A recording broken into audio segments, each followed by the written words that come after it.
Welcome to JKJ news. Vizianagaram బాధిత కుటుంబాన్ని అన్ని విధాలా ఆదుకుంటామని రాష్ట్ర గిరిజన మహిళా శిశు సంక్షేమ శాఖ మంత్రి గుమ్మడి సంధ్యారాణి భరోసా ఇచ్చారు. అత్యాచారానికి గురైన శిశువు కుటుంబాన్ని ఘోష ఆసుపత్రిలో ఆదివారం ఆమె పరామర్శించారు. బాలికకు అందిస్తున్న చికిత్స, ఆరోగ్య పరిస్థితిపై వైద్యులను ఆరా తీశారు. శిశువుకు మరిన్ని వైద్య పరీక్షలు నిర్వహించాలని వైద్యులను ఆదేశించారు. ధైర్యంగా ఉండాలని, అన్ని విధాలా అండగా ఉంటామని బాధిత కుటుంబాన్ని ఓదార్చారు.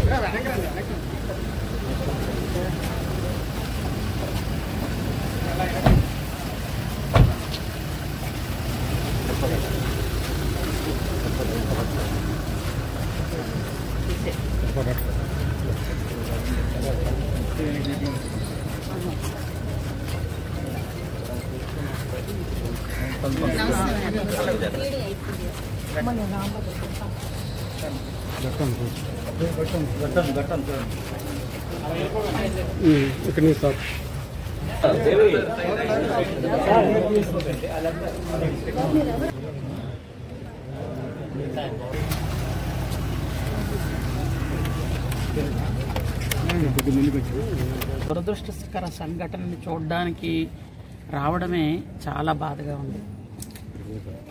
అయితే పాప 5 months బేబీ, 5 నెలల పాప గురించి అసలు మాట్లాడాలి అంటేనే బాధ అనిపిస్తుంది. ఎంత రాక్షసుడు, ఎంత మానవ మృగం అనేది, అంటే మానవత్వం ఏమైపోయిందా అని బాధ అనిపిస్తుంది.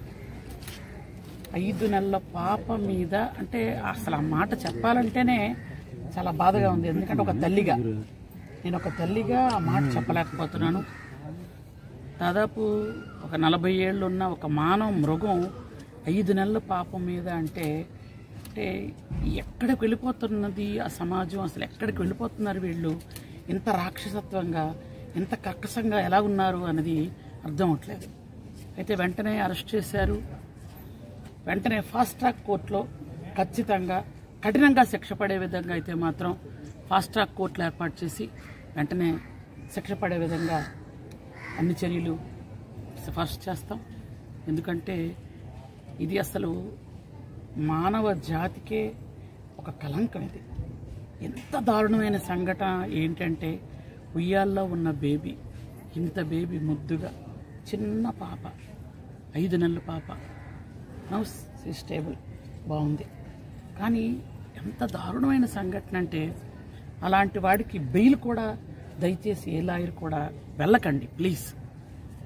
నేను మీకు రిక్వెస్ట్ చేస్తున్నాను, ఏ లాయర్ కూడా ఇట్లాంటి వెధవ కోసం బెయిల్ కోసం వెళ్ళకండి. ఎందుకంటే గౌరవ ముఖ్యమంత్రి వర్యులు ముందే చెప్పారు, ఏ ఆడపిల్ల వైపైనా చూస్తే, ఏ ఆడపిల్లైనా బాధ పెడితే ఖచ్చితంగా వదిలిపెట్టే ప్రసక్తి లేదు అని ముందే చెప్పారు. కానీ ఇంకా ఈ మానవ మృగాలు ఇలా తయారైతే అసలు జనాల్లో తిరుగుతున్నారు ఆ మానవ మృగాలు. కాబట్టి ఖచ్చితంగా జైల్లో నుంచి బయటకు రానివ్వకుండా ఉంచి అట్నుంచి అట్టే పంపించాలి. ఖచ్చితంగా కఠినాతి కఠినంగా శిక్షలు ఉండాలి.